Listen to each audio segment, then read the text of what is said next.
নমস্কাৰ ছাত্ৰ ছাত্ৰীসকল আমি পঢ়ি আছো ভগ্নাংশ যা ইংৰাজীত কোৱা হয় ফ্ৰেকশনছ ৰাইট সো এই ভিডিওটো আমাৰ পাৰ্ট 2 হ'ব পাৰ্ট 1 ত আমি ভগ্নাংশৰ যি বেসিক কনসেপ্ট আছে এই গুটেইখিনি ডিসকাস কৰিলো গতিকে পাৰ্ট 1 টো যদি এতিয়ালৈকে তুমি চোৱা নাই তেতিয়া পাৰ্ট 1 টো একবাৰ চাব পাৰা সো পাৰ্ট 1 ত আমি কি ডিসকাস কৰিলো বুলি ক'লে তাৰ বেসিক কনসেপ্ট যেনে ভগ্নাংশৰ যোগ কেনেকৈ কৰা হয় পূৰণ হৰণ বিয়োগ কেনেকৈ কৰা হয় সমতুল্য ভগ্নাংশ মানে কি বা ভগ্নাংশ কেই প্ৰকাৰৰ সদৃশ ভগ্নাংশ অসদৃশ ভগ্নাংশ সেই সকলোখিনি কথা তাত আমি ডিসকাস কৰিলো আজিৰ ভিডিওত আমি ডিসকাস কৰিম ইম্পৰ্টেন্ট 10টা কোৱেশ্চন ঠিক আছে সো পৰীক্ষাৰ কাৰণে এটো ভেৰি ইম্পৰ্টেন্ট হ'ব আৰু মই গ্যাৰান্টি দি কৈছো তোমালোকে এই ভিডিওটো চোৱাৰ পিছত ভগ্নাংশৰ ওপৰত যি কোৱেশ্চনে পৰীক্ষা নহওক তোমালোকে সকলোখিনি কৰিব পাৰিবা সো ইয়াত স্টাৰ্ট কৰিম এক নম্বৰ কোৱেশ্চনটো আছে দুটা সংখ্যাৰ পূৰণফল 5/4 যদি এটা সংখ্যা 5/6 হয় তেন্তে আনটো সংখ্যা কিমান আনটো সংখ্যা নাজানিলে x বুলি ধৰি লবা সো আৰু এটা দিয়া আছে 5/6 এই দুইটা পূৰণ কৰিলে কিমান ওলাই বুলি কৈছে 5/4 ওলাই এতিয়া x পাৰ্টটো ৰাখিম তেতিয়া কি কৰিম এটো যেহেতু পূৰণ হৈ আছে সো পূৰণ হৈ আছে আৰু সমান চিহ্নৰ ইফালে মই যদি লৈ যাও 5/4 ওচৰলৈ তেতিয়া পূৰণ চিহ্নে দিম কিন্তু এই 6 টো ওপৰলৈ গুচি যাব আৰু 5 টো তললৈ নামি আহিব ইয়াক যদি মই লিখো তেতিয়া 5 * 6 বুলি লিখিম আৰু 4 * 5 বুলি লিখিম ওপৰত 5 আছে তলতো 5 আছে দুইটাই কটাকটি গল থাকিলে আমাৰ 6/4 ওকে কিমান থাকিলে 6/4 সো 6 আৰু 4 দুইটাই 2 ৰে হৰণ যায় 2 ৰে হৰণ গলে 2 3 গুণ 6 আৰু ইফালে 2 2 গুণ 4 সো আমাৰ থাকিলে 3/2 option C will be correct answer 2 নম্বৰ প্ৰশ্নত আছে দুটা ভগ্নাংশৰ পূৰণফল 6 যদি এটা 5/3 হয় তেন্তে আনটো কিমান সেম হয় আনটো x বুলি ধৰিম আৰু এটা আছে তোমাৰ 5/3 সো দুইটাই পূৰণ কৰিলে কিমান ওলাই বুলি কৈছে 6 ওলাই সো x টো ৰাখিম 6 ৰ ওচৰলৈ 5/3 ক লৈ যাম পূৰণ চিন দিম তেতিয়া এই তিনিটো ওপৰলৈ গুচি যাব আৰু 5 টো তললৈ নামি আহিব তেতিয়া ইয়াক আকৌ লিখিব পাৰিম 6 ৰ তলত আমাৰ যেহেতু 1 এটা লুকাই আছে সো 1 আৰু 5 পূৰণ কৰিলে তলত কি হ'ব 5 আৰু 6 3 গুণ কিমান হ'ব 18 সো 18/5 অপচন সি টো আমাৰ শুদ্ধ হ'ব তিনিত আছে এখন বিদ্যালয়ৰ মুঠ ছাত্ৰ-ছাত্ৰীৰ সংখ্যা 30 গৰাকী ছাত্ৰীৰ সংখ্যা ছাত্ৰৰ 5 ভাগৰ 1 অংশ হলে ছাত্ৰৰ সংখ্যা কিমান সো ইয়াক মই তিনিটা মেথডত তোমালোকক শিকাম তিনিটা নিয়ম আছে সো এই তিনিটা নিয়মৰ ভিতৰত তুমি যেটো ভাল পোৱা এইটো নিয়মেৰে কৰিবলৈ চাবা সো ছাত্ৰৰ সংখ্যা উলিয়াবলৈ কৈছে ছাত্ৰৰ সংখ্যাটো যেহেতু নাজানো তেতিয়া কি বুলি ধৰি লম x বুলি ধৰি লম তাৰ পিছত ছাত্ৰী এটো বয়ৰ সংখ্যাটো x জন ধৰা হল ঠিক আছে সো গাৰ্লছ আমাৰ যেটো ছাত্ৰী আছে সো ছাত্ৰীৰ সংখ্যাত আমি কেনেকৈ উলিয়াম তেতিয়া আমাৰ কৈছে যে ছাত্ৰৰ 1/5 অংশ ইয়াক কোৱা হয় ছাত্ৰ মানে x ৰ 1/5 সো ইয়াক মই যদি লিখো তেতিয়া x 1 গুণ x আৰু 5 টো তল সো আমাৰ যেটো ছাত্ৰ আছে x জন ছাত্ৰী আছে x/5 জন সো x আৰু x/5 আচ্ছা দুইটাই যোগ কৰিলে টোটেলটো আমি পাব পাৰিম টোটেল কিমান আছিল 30 আছিল সো 30 টো ইয়াত লিখিলো এতিয়া চোৱা এনে ধৰণে থাকিলে ইয়াক আমি কেনেকৈ সৰু কৰিম ওকে সো তলত 5 আছে 5 লিখিবা সো 5 ৰ লগত ইফালে x ৰ লগত 1 এটা লুকাই আছে সো 5 1 গুণ কি হয় 5 5x হ'ব তাৰ পিছত যোগ চিন আছে যোগ লিখিবা ওপৰত যেটো x আছে x টো লিখি দিবা সো এটো কি হৈ যাব 30 হৈ যাব ঠিক তেনেকৈ এতিয়া 5x আছে আৰু লগতে ইফালে 1x আছে মানে x ৰ লগত যদি x অকলে থাকে তেতিয়া 1x হয় সো দুইটা যোগ কৰো তেতিয়া কি হ'ব 6x সো ওপৰত থাকিলে 6x আৰু তলত থাকিলে 5 is equal to কিমান হ'ব 30 হ'ব x ৰ মানটো উলিয়াবলৈ গৈ আছো মানে b তেতিয়া ছাত্ৰৰ কিমান আছিল এটো আমি উলিয়াব পাৰিম এতিয়া চোৱা 30ৰ তলত ইয়াত যেহেতু ভগ্নাংশ আছে সো ইয়াকো ভগ্নাংশলৈ মই যদি কনভাৰ্ট কৰো তেতিয়া 30ৰ তলত মই 1 এটা লিখি দিব পাৰিম সো লিখাৰ পিছত তেতিয়া কি হ'ব যেহেতু এই দুটা সমতুল্য ভগ্নাংশ হৈ আছে তেতিয়া বজ্ৰ পূৰণ কৰি দিব পাৰিম 6x আৰু 1 পূৰণ কৰিলে 6x এ হ'ব 30 আৰু 5 মই ইয়াত পূৰণ কৰিম x টো লাগে সো x ৰাখি 30ৰ 30 into 5 কিহেৰে হৰণ যাব কেতিয়া 6 কাৰণ ইয়াত কি হৈছে xৰ লগত 6 টো পূৰণ হৈ আছে পূৰণ হলে সমান চিহ্নৰ হিউফালে গুচি গলে কি হ'ব হৰণ হ'ব এতিয়া 6 ৰে এই যেটো 30 টো আছে কেইবাৰ কাটে 5 বাৰ 6 5 গুণ 30 সো আমাৰ থাকিলে 5 into 5 সমান 25 জন সো আমাৰ অপচন এ টো শুদ্ধ হ'ব লৰা কিমান আছে 25 ছোৱালী কিমান আছিলে বুলি কলে 25 ৰ লগত কি যোগ কৰিলে 30 পাম 5 জন যোগ কৰিলে আমি 30 পাম গতিকে ছোৱালীৰ সংখ্যা কিমান হ'ব 5 এতিয়া এটো অকনমান দীঘল যেন লাগিছে ইয়াৰ আগত আৰু এটা মই কনসেপ্ট তোমালোকক দি লৈছো যদি x আৰু x যোগ হয় তেতিয়া ইয়াক লিখিব পাৰিম twice x ওকে যদি x ৰ লগত যদি যিকোনো এটা সংখ্যা মই পূৰণ কৰো সংখ্যাটো লিখি এই x টোৱে লিখি দিবা x ৰ লগত ধৰা x ৰ লগত মই যদি x বিয়োগ কৰো তেতিয়া কি হয় 0 হয় কিয় হয় এটো twice x হোৱাৰ কাৰণটো হল ইয়াৰ আগত 1 আছে আৰু ইয়াৰ আগতো কি আছে x আছে সো একে একে 2 x এটা কমন থাকিব twice x এনেকৈ ইয়াতো 1 আছে ইয়াতো 1 আছে একে একে মিলি গল 0 এনেকৈ হৈ যায় ঠিক আছে সো মনত ৰাখিবা x দুটা যদি পূৰণ হৈ থাকে তেতিয়া x স্কয়াৰ বুলি লিখা হয় x দুটা যদি হৰণ হৈ থাকে তেতিয়া কি বুলি লিখা হয় 1 বুলি লিখা হয় ওকে সো এইটো আসলে মেথড 1 ইয়াত কি আমি শৰ্ট কে কৰিব পাৰো কেনেকৈ কৰিব পাৰিম চাবা সো এইখিনি মই মুহাই লৈছো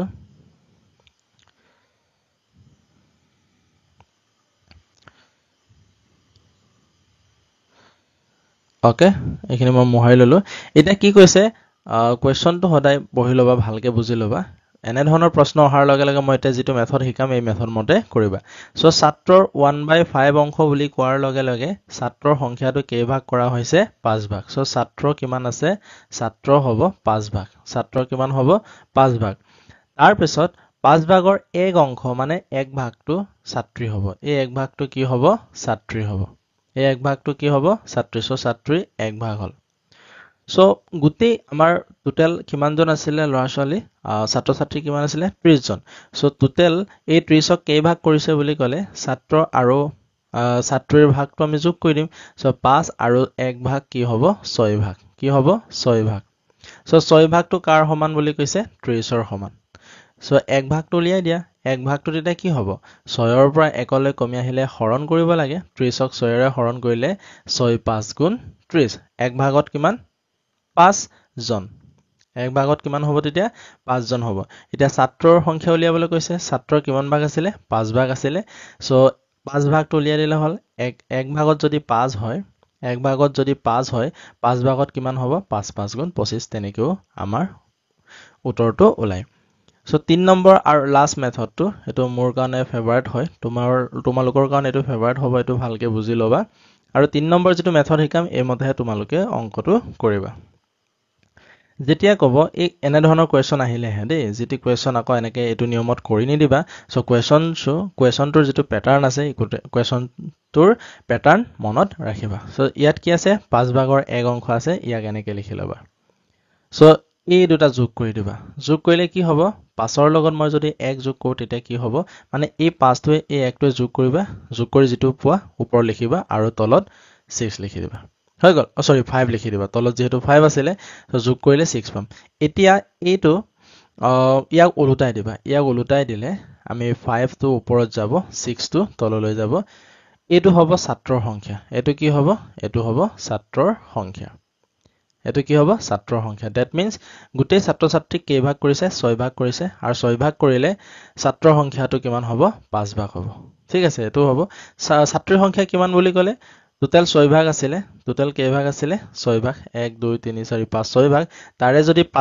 তাৰে যদি 5 ভাগ লৰা হয় এই 1 ভাগটোহে ছোৱালী হ'ব সো ছোৱালীৰ যেটো ভাগটো হ'ব 1/6 সো ইয়াত আমাক ছোৱালীৰ সংখ্যাৰ প্ৰয়োজন নাই লৰা উলিয়াবলৈ কৈছে এতিয়া 5/6 পালা এটো লৰাৰ সংখ্যা ইয়াৰ লগত ডাইৰেক্ট এই যেটো 30 টো আছে এই 30 টো পূৰণ কৰি দিবা 6 ৰে এই যেটো 30 টো হৰণ যাব কেইবাৰ 6 5 গুণ 30 5 5 গুণ কিমান হ'ব 25 সো দুটা স্টেপতে ওলাই যায় তিনিটাতে তোমাৰ উত্তৰ একে ওলালে গতিকে যেটো মেথড ভাল পালা এমতে কৰিবলৈ চাবা নাম্বাৰ 4 দেউতাকে ৰামক এক নিৰ্দিষ্ট পৰিমাণৰ ধনৰ ৰাশিৰ 1/3 অংশ দিলে আৰু বাকি টকা শ্যামক দিলে যদি শ্যামে 524 টকা পায় তেন্তে ৰামে কিমান টকা পালে দেউতাকৰ ওচৰত কিমান টকা আছিল এটো আমাক কৈ দিয়া নাই কিন্তু এটা নিৰ্দিষ্ট এটা ধনৰ পৰিমাণ হ'ব ঠিক আছে সো ধৰি লৈছো এটো আছিল টকাৰ পৰিমাণটো ইয়াক তিনি ভাগৰ এক অংশ কাক দিলে বুলি কৈছে ৰামক দিলে দ্যাট মিন্স তিনি ভাগ কৰিছিলে কেই ভাগ কৰিছিলে তিনি ভাগ কৰিছিলে সো তিনি ভাগৰ এই এক অংশটো কাক দিছে এটো হল ৰামক দিছে কাক দিছে ৰামক বাকি এই যেটো দুই ভাগ থাকিলে ৰং নকৰাকে যেটো দুই ভাগ আছে এই দুই ভাগটো তেনেহলে কোনে পাব তিনি ভাগৰ দুই অংশ এটো কোনে পাব শ্যামে পাব সো তিনি ভাগৰ দুই অংশটো শ্যামে পাব আৰু শ্যামে কিমান পইচা পাইছে 524 সো তুমি ইয়াৰ পৰা এটা কথা বুজি পাবা যে যেটো এই দুই ভাগটো আছে এই দুই ভাগটো কাৰ সমান হ'ব তেতিয়া দুই ভাগটো তোমাৰ 524 হ'ব মানে এই দুইটা ভাগ এইটো ভাগ আৰু এইটো ভাগ দুইটা যোগ কৰিলে কিমান হ'ব 524 এতিয়া তুমি কি উলিয়াবলৈ গৈ আছা ৰামে কিমান পালে এটো উলিয়াবলৈ কৈছে ৰামে কিমান পাইছিলে এভাগে পাইছিলে সো এক ভাগৰ মানটো উলিয়াই দিবা যদি 2 ৰ পৰা 1 কমি আহিছে তেতিয়া হৰণ কৰিব লাগিব 524 আৰু এফালে কিহেৰে হৰণ কৰিব লাগিব 2 ৰে হৰণ কৰি দিয়া ইয়াক ছুটি হৰণো কৰিব পাৰি বা ডাইৰেক্ট যদি মই হৰণ কৰো 2 2 গুণ 4 হ'ব 1 থাকিলে 2 নামি আহিব 2 6 গুণ 12 0 হল এই 4 টো নামি আহিব 2 2 গুণ 4 so 262 পালো অপচন এ নাম্বাৰ 5 ত আছে এটা সম্পত্তিৰ তিনি ভাগৰ এক অংশ যদি 1500 টকা হয় তেন্তে 1/5 অংশ কিমান হ'ব উলিয়াবলৈ কৈছে সম্পত্তিটো ধৰা হল মই এনেকৈ কি লৈছো এই সম্পত্তিৰ তিনি ভাগৰ এক অংশ বুলি কৈছে তিনি ভাগৰ এক অংশ মানে ইয়াক তিনি ভাগ কৰিছে সো তিনি ভাগ কৰিলে এই ভাগবোৰ প্ৰত্যেকটো ভাগ কি হয় সমান হয় সো ইয়াৰ তিনি ভাগৰ এক বুলি ক'লে মই যি কোনো এভাগ এনেকৈ ৰং কৰি লম সো এই ৰং কৰা অংশটোৰ কিমান বুলি কৈছে 1500 এটো যদি 1500 হয় এটো কি হ'ব 1500 কাৰণ ভগ্নাংশবোৰ আমি সমানে ভাগ কৰো গতিকে এটো কি হ'ব 1500 এতিয়া তিনিটা 1500 পালো সো তিনিটা 1500 যোগ কৰিলে গোটেই সম্পত্তিটো কিমান আছিল ওলাই যাব ঠিক আছে সো 1500 তিনটা যোগ কৰি থকাতকে ইয়া যেটো 1500 আছে আৰু ইয়াৰ তলত যেটো 3 আছিল ডাইৰেক্ট পূৰণ কৰি দিবা 1500 আৰু 3 সো 3 0 0 3 0 3 15 45 কিমান হল 4500 টকা টোটাল যেটো সম্পত্তি আছিলে টোটাল সম্পত্তি কিমান হল 4500 টকা তাৰে কিমান অংশ উলিয়াবলৈ কৈছে 1/5 সো 4500 ইয়াক মই যদি নতুনকৈ লিখো 4500 1/5 অংশ বুলি ক'লে 4500 পূৰণ 1/5 এতিয়া এই 4500 ৰ তলত 1 এটা লিখিব পাৰো দ্যাট মিন্স 4500 টো ওপৰত আছে গতিকে তলত 5 আছে 5 ৰে কাটিম হৰণ কৰিম মানে কাটিম মানে হৰণ কৰাটো বুজায় 5 9 গুণ 45 আৰু দুটা শূন্য থাকিলে 900 অপচন সি যদি 1/3 plus 1/2 okay plus 1/x is equal to 4 হয় তেন্তে x is equal to কিমান সো ইম্পৰ্টেন্ট হয় এনে ধৰণৰ কোৱেশ্চনে বাৰে বাৰে আহি থাকে গতিকে বহি কলম উলিয়াইলে তোমালোকে নোটছ কৰি যোৱা কাৰণ অংক কেৱল চাই থাকিলে শুনি থাকিলে নহব হাতে কামে নিজে কৰিব লাগিব কোৱেশ্চনবোৰ তোমালোকে নিজে সলভ কৰিবলৈ চোৱা মই সলভ কৰাৰ আগতে তেতিয়া বুজি পাবা কিমান টান হয় কিবা কিমান ইজি হয় বা তুমি কৰি থকা মেথডটো কিমান শুদ্ধ আছিল বা কিমান দীঘল আছিল কিমান শৰ্ট আছিল তেতিয়াহে ক'ব পাৰিবা নহয় জানো সো প্ৰথমতে কি কৰিবা এই দুটা যোগ কৰিবা আৰু ভগ্নাংশৰ যোগ পাৰ্ট 1 ত আমি ডিসকাস কৰিছিলো যি সকলে চোৱা নাই তালৈ গৈ এবাৰ চাই লবা সো ভগ্নাংশৰ যোগ কৰিলে হৰ দুটা চাব লাগে হৰ দুটা যদি একে নহয় তেতিয়া এই দুটাৰ আমি কি ল'ব লাগে লহাগু ইয়াৰ লহাগু কিমান হ'ব 3 2 গুণ 6 হ'ব ওকে সো লহাগু আকৌ কেনেকৈ উলিওৱা হয় তাৰ বিষয়ে ধুনিয়াকে ভিডিও বনাই থোৱা আছে তালৈ ধুনিয়াকে গৈ এটা এটাকে ভিডিওবোৰ চাই আহিবা ওকে সো 6 কৰিব লাগে 6 হ'বলৈ হলে ইয়াৰ লগত আকৌ কি পূৰণ কৰিব লাগিব 3 2 পূৰণ কৰিব লাগিব তেতিয়া 3 2 গুণ 6 হ'ব তলত যদি 2 পূৰণ কৰা হৈছে ওপৰতো 2 পূৰণ কৰিম দ্যাট মিন্স ইয়াত কি পালো 2 যোগ চিন আছে মাজত ইয়াত যোগ চিন আছে মই যোগ লিখি ললো তাৰ পৰা তোমাৰ ইয়াত যেটো 2 আছিল 2 ৰ লগত কি পূৰণ কৰিলে 6 হ'ব 3 সো ওপৰতো কি পূৰণ কৰিম 3 দ্যাট মিন্স ইয়াত পালো 3 তাৰ পৰা আছে 1/x is equal to 4 এতিয়া 2 3 5 5/6 plus 1/x is equal to 4 হ'ব আচ্ছা গোটেইটো যেহেতু ভগ্নাংশ গতিকে 4 ৰ এই যেটো কেৱল 4 আছে ইয়াৰ তলত মই 1 এটা লিখি ইয়াকো ভগ্নাংশ কৰি ললো এতিয়া 1/x টো ৰাখিম 4/1 ৰ 4/1 ৰ এফালে মই যদি ই যেটো 5/6 ক লৈ যাও ইয়াৰ আগত প্লাস আছিল গতিকে এটো কি হৈ যাব -5/6 হ'ব ওকে সো ইয়াত মই কৰিম 1/x তেতিয়া আমাৰ যেটো এই 1 তেতিয়া মই একবাৰ কাটি লইলো ঠিক আছে তেতিয়া তলত 6 হ'ব আৰু 6 4 গুণ কি হয় 24 হয় বিয়োগ লিখিবা 5 লিখিবা So 1/x is equal to 24 পৰা 5 গলে কিমান থাকিব 19 থাকিব হয়নে so 19/6 এতিয়া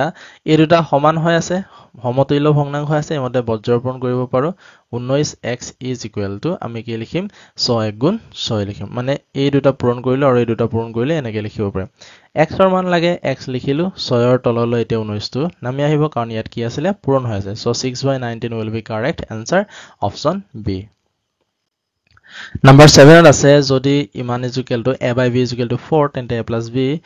okay so a/b is equal to 4 মানে কি লিখিব পাৰো সোৱা ইয়াৰ তলত মই 1 এটা লিখিব পাৰো যেহেতু এটো সমতুল্য ভগ্নাংশ হৈ আছে গতিকে a আৰু 1 পূৰণ কৰিলে a হ'ব b আৰু যেটো 4 আছে পূৰণ কৰিম তেতিয়া কি হ'ব 4b that means ইয়াত যেটো আমি a plus b লিখিলম আৰু a minus b লিখিলম ইয়াত যত যত a আছে মই কি লগাই দিম 4b লগাই দিম so 4b plus এফালে কি হ'ব b হ'ব ওকে কি হ'ব b হ'ব আৰু এফালে সৰি এফালে হ'ব তোমাৰ 4b কাৰণ ইয়াত a আছিল 4b minus b so 4b ৰ লগত b যোগ কৰিলে কি হ'ব 5b হ'ব 4b ৰ পৰা b minus কৰিলে কিমান হৈ যাব 3b b আৰু b কটাকটি গল গতিকে 5/3 থাকিলে 5/3 option b will be correct answer so ইয়াত আছে তলৰ কোনটো 45/105 ৰ সমতুল্য ভগ্নাংশ কেনেকৈ উলিয়া হয় তোমালোকক শিকালৱে so তোমালোকে নিশ্চয় জানা so ইয়াত পইণ্ট কৰিবলগীয়া যেটো আমাৰ নোট কৰিবলগীয়া যেটো কথা আছিল যে যিকোনো এটা মই ভগ্নাংশ লৈ লইলো ইয়াৰ যদি সমতুল্য ভগ্নাংশ উলিয়াব লাগে তেতিয়া ই যেটো লব আছে আৰু যেটো হৰ আছে তাৰ লগত আমি কি কৰিব লাগিব একে সংখ্যা পূৰণ কৰিব লাগিব আচ্ছা অকল পূৰণে হ'বনে যোগ বিয়োগ কৰিব নোৱাৰিম নেকি yes যোগ আৰু বিয়োগ কৰিব নোৱাৰিবা একে সংখ্যা যোগ বিয়োগ কৰিব নোৱাৰিবা কিন্তু তোমালোকে হৰণ কৰিব পাৰিবা কি কৰিব পাৰিবা হৰণ দুইটাকে মানে একে সংখ্যাৰে হৰণ কৰিব পাৰিবা আৰু পূৰণ কৰিব পাৰিবা তেতিয়া কি হ'ব সমতুল্য ভগ্নাংশ হ'ব ওকে সো ইয়াত চোৱা মই যদি 45/105 ক একেটা সংখ্যাৰে কাটো দুইটাই 5 ৰে হৰণ যায় 5 9 গুণ 45 এফালে 5 2 5 1 গুণ 5 আকৌ এটো 3 ৰে দুইটাই হৰণ যায় 3 3 গুণ 9 ওকে আৰু এফালে 3 7 গুণ 21 that means 3/7 পাব পাৰো আৰু কাটিব নোৱাৰো এটা এক নম্বৰটো কাটি চোৱা দুইটাই 2 ৰে হৰণ যায় 2 3 গুণ 6 আৰু এফালে 2 7 গুণ 14 so দুইটাই মিলি গৈছে এফালে 3/7 so option এটো আমাৰ শুদ্ধ হ'ব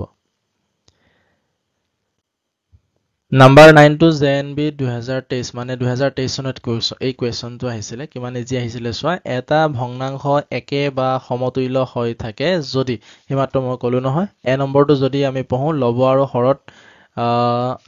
আৰু হৰত একে সংখ্যা যোগ কৰিব নোৱাৰি বিয়োগ কৰিব নোৱাৰি পূৰণ কৰিব পাৰি কি কৰিব পাৰি পূৰণ কৰিব পাৰি শূন্যক বাদ দি কিন্তু সোৱা 1/4 ৰ যদি আমি সমতুল্য ভগ্নাংশ উলিয়াবলৈ কই তেতিয়া আমি দুইটাতে আমি 0 পূৰণ কৰিব নোৱাৰো সো 0 ক বাদ দি আমি যিবোৰ আমাৰ পূৰ্ণ সংখ্যা আছে এবোৰ আমি কি কৰিব পাৰো পূৰণ কৰিব পাৰো নতুবা আমি কি কৰিব পাৰো হৰণ কৰিব পাৰো তো d টো নহয় a টো নহয় b টো নহয় অপচন c টো শুদ্ধ আছিল ইয়াক মই অকমান বুজাই দিব বিচাৰিছো যে ইয়াৰ প্ৰতিক্ৰমৰ দ্বাৰা পূৰণ কৰা হয় তেতিয়াটো সমতুল্য ভগ্নাংশ আমি পাব নোৱাৰছো 1/4 ৰ প্ৰতিক্ৰম মানে কি হয় 1/2 নধৰো মই 3/4 ধৰি লৈছো সো ইয়াৰ প্ৰতিক্ৰম বুলি ক'লে 4 টো ওপৰত যাব 3 টো তললৈ নামিব মানে তেতিয়া পূৰণ কৰিলে কি পাম প্ৰতিক্ৰমবোৰ পূৰণ কৰিলে 1 হে পাব পাৰো 4 4 গল 3 3 গল তেতিয়া কি হয় 1 থাকিলে সো লাষ্ট কোৱেশ্চনটো এনেকৈ আহিছিল 2023 চনত এই কোৱেশ্চনটো আকৌ আহিছিল যে ইয়াত কৈছে যে a/b এটা সমতুল্য নহয় এটা ভগ্নাংশ যত a = a এর মানটো দিয়া আছে কিমান b - 3 যদি ইমান মাইনাস ইমান হয় তেন্তে a/b এর মানটো উলিয়াবলৈ কৈছে মানে ভগ্নাংশটো উলিয়াবলৈ কৈছে সো ইয়াক সোৱা ইয়াক মই এনেকৈ লিখিলম a plus 10/b minus a minus b is equal to 10/7 এইটো কি হৈ আছে ভগ্নাংশৰ বিয়োগ হৈ আছে আমি জানো ভগ্নাংশৰ বিয়োগ হলে বা যোগ হলে লবটো হৰটো চাব লাগে হৰ যদি একে থাকে তেতিয়া মাত্ৰ এটা লিখি দিলে হ'ল দুইটাতে b আছে গতিকে b এটা লিখিম আৰু যদি একে থাকে তেতিয়া ওপৰবোৰ একো চেঞ্জ নহয় সেম টু সেম লিখি দিলে হৈ গল a + 10 মাইনাস আছে মাইনাস লিখি a লিখিম is equal to 10/7 ওকে তো ইয়াত a আৰু a কটাকটি যাব কিয় যাব a এৰ আগত মাইনাস আছে আৰু ইয়াৰ আগত কি আছে প্লাস আছে সো মাইনাস প্লাস থাকিলে এটো কি হয় কটাকটি যায় এতিয়া আমাৰ থাকিলে 10/b is equal to 10/7 আছে ওকে এই দুটা যেতিয়া এনেকৈ দুটা ভগ্নাংশৰ মাজত সমান চিন থাকে তেতিয়া কি কৰিম আমি ইয়াক বজ্ৰপূৰণ কৰিব পাৰিম 10 আৰু b বজ্ৰপূৰণ কৰিম তেতিয়া কি হ'ব 10b হ'ব আৰু এইফালে 10 আছিলে এই 10 টোৱে এই যেটো 7 আছে এই 7 টো পূৰণ কৰিম 10 * 7 সো b টো লাগে আমাক b টো ৰাখি 10/7 ৰ তললৈ কি গুছি যাব 10 টো গুছি যাব কাৰণ ইয়াত পূৰণ হৈ আছিল 10 আৰু 10 কটাকটি গল 7 থাকিলে দ্যাট মিন্স b = কিমান পালো 7 সো ইয়াত b ৰ মানটো বহুৱাই দিয়াছোন ইয়াত 7 - 3 কিমান হয় 4 হয় দ্যাট মিন্স a ৰ মানটো কিমান পালো 4 আৰু ভগ্নাংশটো আমাৰ কি আছিল a/b আছিল সো a ৰ ঠাইত মই 4 দিম আৰু b ৰ ঠাইত আমাৰ যেটো 7 পাইছিলো 7 লিখিম 4/7 অপচন সি সো কিমান ইজিকে আহে তোমালোকে নিশ্চয় ধৰিব পাৰিছা সো ইয়াৰ বেসিক কনসেপ্টবোৰ তোমালোকে ভালকে ক্লিয়াৰ কৰিবা বেসিক কনসেপ্ট মানে কি হয় ভগ্নাংশৰ যেটো যোগ আছিল পূৰণ আছিল হৰণ আছিল আৰু কি আছিল বিয়োগ আছিল সো এইখিনি ভালকে কনসেপ্টবোৰ ক্লিয়াৰ কৰিবা আৰু ইয়াত যিখিনি কোৱেশ্চন ডিসকাস কৰিলো সেই গুটেইখিনি তোমালোকে লিখি ৰাখা আৰু লিখি ৰাখি সদায় প্ৰেক্টিস কৰিবা আৰু ইয়াত মই যিখিনি মেথড শিকাইছো এই মেথডখিনি মনত ৰাখিবলৈ চাবা সো আজিলৈ মানে পাৰিলে ইয়াৰ পিছত আৰু ভগ্নাংশৰ ওপৰত বহুতখিনি কোৱেশ্চন আমি পিছত আকৌ ডিসকাস কৰিম সো আজিলৈ ইমানে থ্যাংক ইউ